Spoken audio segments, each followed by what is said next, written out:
Hello, friend. Hi friends, ఈరోజు అందరికీ ఇష్టమైనటువంటి గుత్తి వంకాయ కూర చేస్తున్నానండి.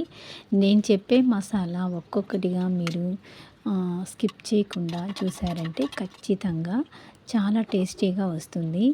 ఫస్ట్ నేను వేరుశనగ పప్పుని కొద్దిగా డ్రై రోస్ట్ చేసుకుంటున్నాను. దాంట్లోనే 2 లవంగాలు, ఒకే ఒక రవ్వ పట్ట, కొంచెం జీలకర్ర, సోంపు, మిరియాలు ఇవన్నీ వేసి కొంచెం డ్రై రోస్ట్ చేసుకోవాలి.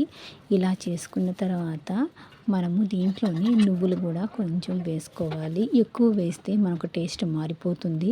కాబట్టి మనకు కూరకు తగ్గ కొద్దిగా ఒక్కొక్క హాఫ్ టీ స్పూనే వేసుకోవాలి. ఎక్కువ వేస్తే కూడా చేదొచ్చేస్తుంది, మసాలా వాసన వస్తుంది. కాబట్టి నేను చెప్పిన విధంగా మీరు చేశారంటే చాలా బాగా మసాలా కుదురుతుంది. ఇవి డ్రై రోస్ట్ చేయడానికే మనకు కొంచెం టైం పడుతుంది, కానీ కూర మాత్రం చాలా తొందరగా అయిపోతుందండి. ఒక్కసారి మీరు ట్రై చేయండి. నాకైతే ఇది 45 మినిట్స్ పట్టిందండి. ఇవి వేయించుకోవడానికే, సిమ్లో వేయించుకోవడానికే కనీసం నాకు 15 మినిట్స్ పట్టింది. ఇవన్నీ వేయించేసుకొని దాంట్లోని అల్లము, వెల్లుల్లి, కొబ్బరి, పచ్చి కొబ్బరి, తర్వాత కొంచెం కారము, తర్వాత కొంచెం పసుపు వేసుకున్నాను. దాంట్లోని కొద్దిగా కొత్తిమీర కూడా వేసుకున్నాను.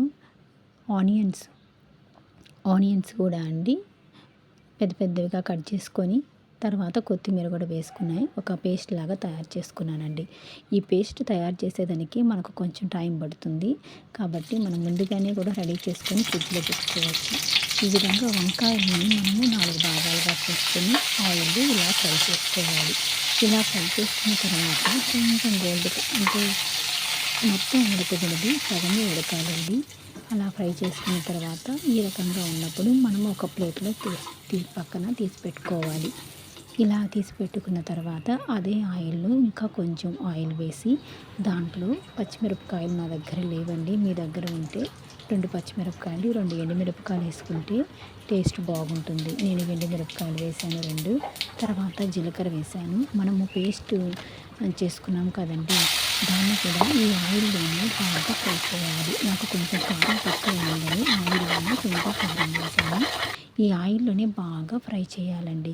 ఈ పచ్చివాసన అంతా పోయేంత వరకు బాగా ఫ్రై చేయాలి. దాంట్లోనే కొద్దిగా కరివేపాకు వేసి మనము బాగా ఫ్రై చేసుకోవాలి. ఇట్లా ఆయిల్ పైకి వచ్చేంత వరకు వేడి చేసుకున్న తర్వాత మనము వంకాయలు 4 భాగాలుగా మనం కోసుకున్నాం కదా, ఈ మసాలా అంతా ఆ వంకాయల్లో కొంచెం కూర్చుకొని ఈ విధంగా ఆయిల్లోనే మనము బాగా ఫ్రై చేసుకోవాలి.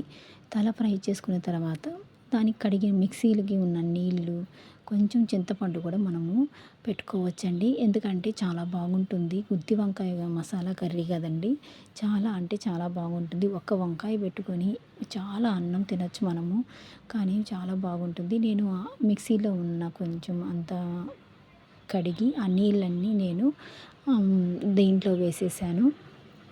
వేసేసి ఒక 5 మినిట్స్ అలాగే మూత పెట్టేశాను. కాయ మొత్తం బాగా ఉడికిపోయింది. కొంచెం గరం మసాలా వేసేసానండి.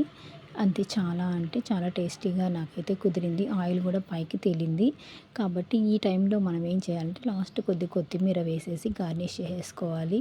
మళ్ళీ కలిపామంటే వంకాయ మొత్తం మనకు విరిగిపోతుంది. కాబట్టి మనం ఈ టైంలోనే మనం అన్నీ వేసేసుకున్న తర్వాత కొద్దిగా చింతపండు నేను నానబెట్టుకున్నాను. లాస్ట్ కొద్దిగా పోసేసి నేను ఇంకా దించేస్తానండి. మనకైతే మసాలా కర్రీ బాగా రెడీ అయిపోయింది. నాకైతే చూస్తుంటే బాగా నోరు ఊరిపోతుంది, ఎప్పుడెప్పుడు తిందామని. నిజంగా అండి చాలా టేస్టీగా ఉంటుంది. ఈ మసాలాలు మాత్రం మీరు స్కిప్ చేయకుండా ఒక్కొక్కటి మీరు చూసి ప్రతి ఒక్కటి మీరు వేయండి. అంతే అండి, కూర అయితే రెడీ అయిపోయింది. ఇంత వేడి అన్నం రెడీగా ఉంది నా దగ్గర. అన్నం తీసుకొని మా పాప ఇంకా స్కూల్కి వెళ్తుంది కదా అని టిఫిన్ పెడతాంటే వద్దు మమ్మీ వంకాయ వేసి పెట్టుకున్నాను. క్యారీకి వంకాయే, కానీ ఇది చేసిన తర్వాత మసాలాకి వాసనకి కొద్దిగా పట్టింది అని చెప్పి అడిగేలాగా ఇంకా గబగబా తీసుకొని కొద్దిగా వేడిగానే ఉంది. ఆ వేడిలోనే పాప పెట్టేలాగా చాలా హ్యాపీగా తింది. మీరే చూడండి ఎలా తిందో. మసాలానే చాలా టేస్టీ ఉంటుంది. వంకాయ మొత్తం ఆ మసాలాలో ఉడికితే ఇంకా ఎంత బాగుంటుందో అండి. బాగా కాలుతూ ఉంది కాబట్టి మా పాపకి పెడుతున్నాను. మా పాప అయితే వంకాయ అంటే ఆల్మోస్ట్ ఎవరికి ఇష్టం